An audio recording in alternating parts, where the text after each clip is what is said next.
आज से लगभग 10 साल पहले यानी कि 24 मार्च 2011 को यह वो दिन आ गए जिसने पूरन सिंह जी की जिंदगी को पूरी तरह से पलट कर ही रख दिया था।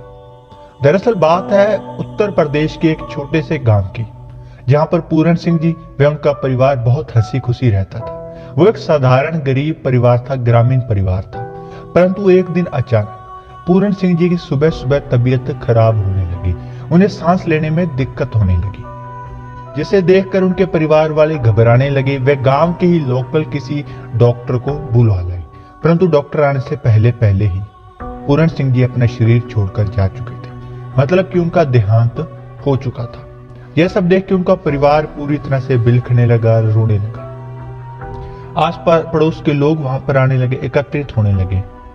वह उनके अंतिम यात्रा यानी कि संस्कार की तैयारी शुरू हो गई। परंतु तभी अचानक कुछ ऐसा हुआ जिसको देखकर लोगों को अपनी आंखों पर यकीन ना हुआ। वे जिसने भी वो बात सुनी वो आश्चर्यचकित रह गया। दरअसल हुआ ही कुछ ऐसा था जो ना तो कभी सुना था और ना ही कभी देखा था, क्योंकि पूरन सिंह जी के उस मृत शरीर में एक बार फिर से जान आ गई थी। उसमें हलचल हो गई थी, लोग आसपास बैठे रो रहे थे। तभी पूरन सिंह जी का वो शरीर हिलने लगा। कुछ लोग भयभीत भी हुए, परंतु परिवारजनों ने जब वहां पर आकर उन्हें हिलाया डुलाया तो देखा पूरन सिंह जी की सांसें चल रही थी, यानी कि वो दोबारा से जिंदा हो गए थे। फिर उनके मुंह पर पानी के छींटे फेंके गए, उन्हें उठाया गया, पानी पिलाया गया और देखते देखते उनका शरीर स्वस्थ होने लगा। फिर पूरन सिंह जी ने अपनी आप बीती सुनाई। जो उन्होंने कहा वो सुनने में थोड़ा सा डरावना हो सकता है, परंतु वो पूरा सुनकर आप लोगों का भी जीवन पलट जाएगा। इसलिए आप लोगों से निवेदन है कि वीडियो के पूरा अंत तक बने रहे। हो सकता है वीडियो थोड़ी सी लंबी हो जाए, परंतु आप लोगों के बहुत काम आने वाली है। तो बिना समय व्यर्थ करे इस वीडियो में आगे बढ़ जाते हैं। परंतु पहले आप लोगों को बता दूं कि हमने एक नया YouTube चैनल स्टार्ट करा है जिसका नाम है खुशदीप सिंह। उसका लिंक आपको वीडियो के डिस्क्रिप्शन में मिल जाएगा। तो बिना समय व्यर्थ करे चलिए बढ़ते हैं अपनी वीडियो की तरफ। दरअसल पूरन सिंह जी ने बताया कि उन्हें यम के दूत यानी कि वो यमराज के भेजे हुए दूत लेने आए थे। पूरन सिंह जी बताते हैं कि वो अपने मांचे पर लेटे हुए थे इसी शरीर के अंदर। तभी उनके सामने दो भयानक शक्लों वाले, बहुत ही ज्यादा डरावनी व भयानक शक्लों वाले राक्षस जैसे काले काले मुंह वाले दो अनजान शक्लें उनके सामने बन गई। उनकी आवाज इतनी ज्यादा भयंकर, इतनी ज्यादा डरावनी थी कि कोई भी इंसान सुन ले तो उसके प्राण उखेर उड़ जाए। उन दोनों यम के दूतों ने मेरे ऊपर फंदा फेंका और मुझे बड़ी ही कड़कती आवाज में बोला कि चल, तेरे चलने का समय हो चुका है। तेरा इस पृथ्वी पर रहने का समय अवधि समाप्त हो चुकी है। तूने अपने श्वास खत्म कर दिए, अब तेरा ऊपर न्याय हुआ। और उस आवाज को सुनने के बाद पूरन सिंह जी बताते कि वो बहुत ज्यादा भयभीत हो गए। उन्होंने अपने घर वालों को आवाज लगाने का प्रयत्न करा, परंतु ये क्या, उनके मुंह से तो आवाज ही नहीं निकल रही। फिर उन्हें स्मरण हुआ कि हां, जब भी किसी व्यक्ति की मृत्यु होने वाली होती है तो सबसे पहले उसकी जुबान बंद हो जाती है। शायद यही वजह है कि आज तक कोई नहीं बता पाया कि क्या होता है मृत्यु के समय। उसके बाद पूरन सिंह जी बताते हैं कि मेरी जो शरीर के अंदर की आत्मा थी वो मुझे महसूस होने लगी कि यम के दूत उसे मेरे शरीर के अंदर से खींच रहे हैं, उसे निकाल रहे हैं। परंतु मेरी आत्मा को इस शरीर से, इस दुनिया से इतना मोह था कि वो शरीर को त्याग कर नहीं जाना चाहती थी। वो लड़ रही थी उनसे, वो भाग रही थी, वो मेरे शरीर के अंदर छुप रही थी, परंतु वो उसे खींचने लगी। मेरे पैरों से वो आत्मा ऊपर उठने लगी और जिस संग से वो आत्मा ऊपर उठ रही थी उसके नीचे का भाग एकदम ठंडा पड़ता जा रहा था, यानी कि मेरा शरीर मर रहा था। मैं उस चीज को महसूस कर पा रहा था कि मेरा ये शरीर मर रहा है।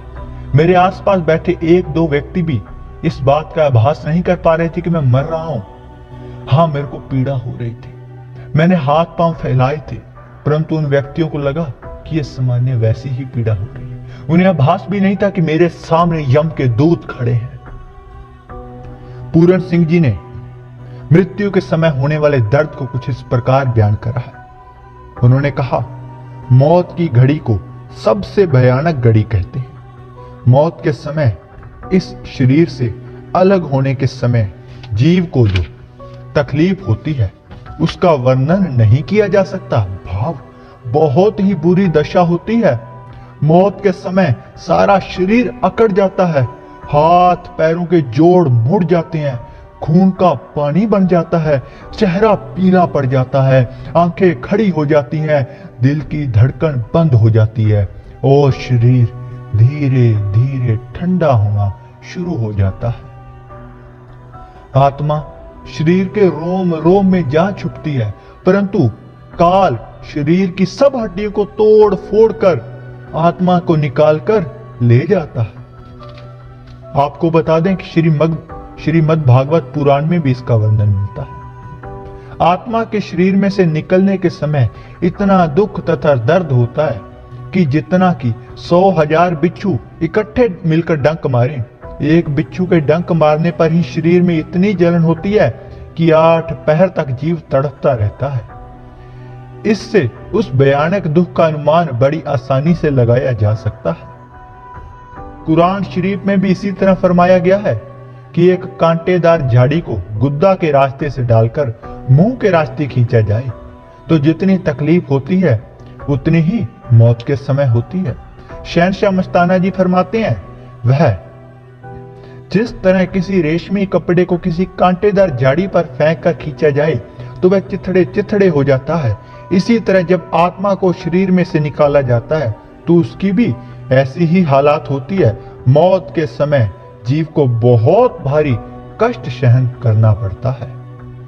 पूरन सिंह जी बताते हैं कि इतना कष्ट सहने के बाद जब उसकी आत्मा को आखिरकार यम के दूतों ने अपने फंदे में डालकर खींच लिया शरीर से, तो एक झटके में समझ आ गया कि यह शरीर व दुनिया तो नाशवान थी, एक झटके में सब खत्म हो गया।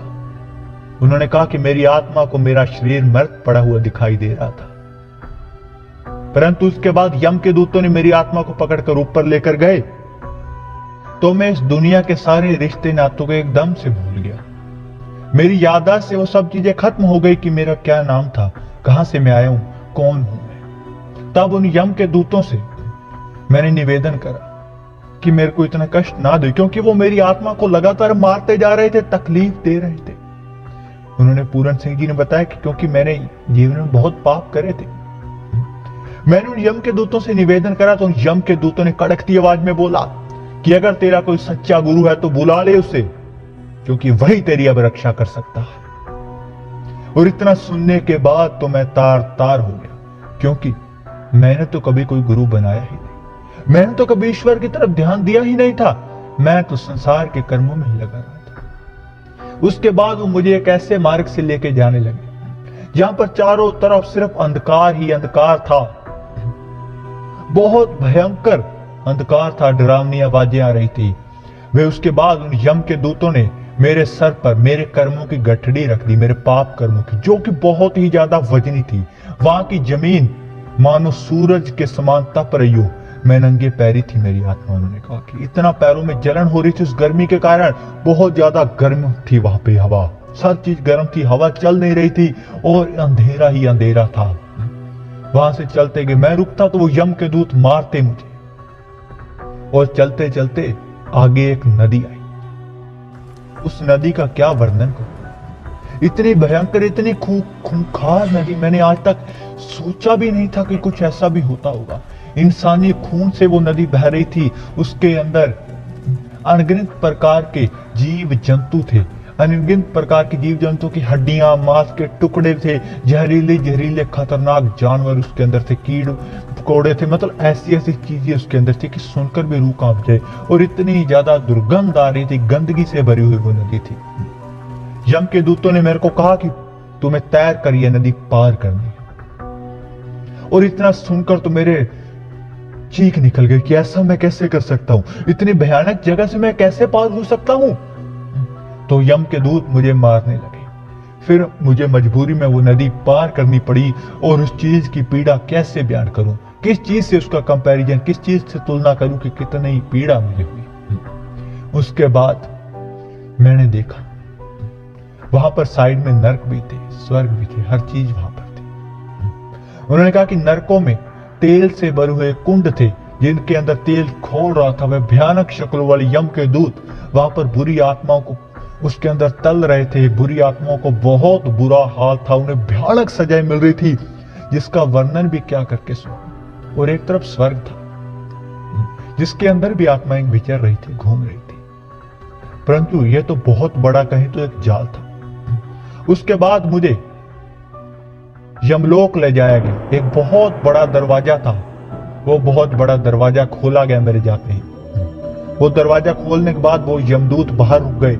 वह दो अन्य यमदूत मुझे अंदर ले गए। सामने धर्मराज यानी कि यमराज बैठा था, जिसकी शक्ल इतनी भयानक, वह इतना विशालकाय था वो यमराज कि कैसे बयान करूं। मुझे देखते ही उस यमराज ने बड़ी कड़कती आवाज में कहा, यह किसे ले आए तुम?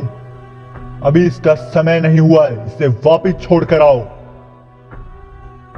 और इतना सुनने के बाद मैं तो स्तब्ध खड़ा रह गया था, क्योंकि उनकी आवाज इतनी ज्यादा कर्कश, इतनी डरावनी थी कि क्या बताऊं। परंतु जैसे ही यमराज ने हुक्म दिया कि तुम गलत व्यक्ति को ले आए, तुरंत यम के दूतों ने मुझे पकड़ा और मेरी आंखों के सामने कोई पर्दा सा डाला, और एक झटके में मेरी आंखें खुली तो मैं शरीर पर था। मेरे घर के आसपास वाले लोग मुझे देखकर डर रहे थे, उनको लग रहा था कि मैं भूत हूं। दोस्तों, पूरन सिंह जी ने यह सब बताया कि उनकी मौत के बाद क्या कुछ हुआ। परंतु पूरन सिंह जी एक और रहस्यमयी बात बताते हैं। वो कहते कि हां, स्वर्ग नरक था, परंतु कुछ आत्माएं ऐसी थी जिनको मृत्यु के उस रास्ते में कष्ट नहीं दिया जा रहा था। वो आत्माएं साइड से जा रही थी, बहुत अच्छे मार्ग से जा रही थी। वो आत्माएं कौन थी?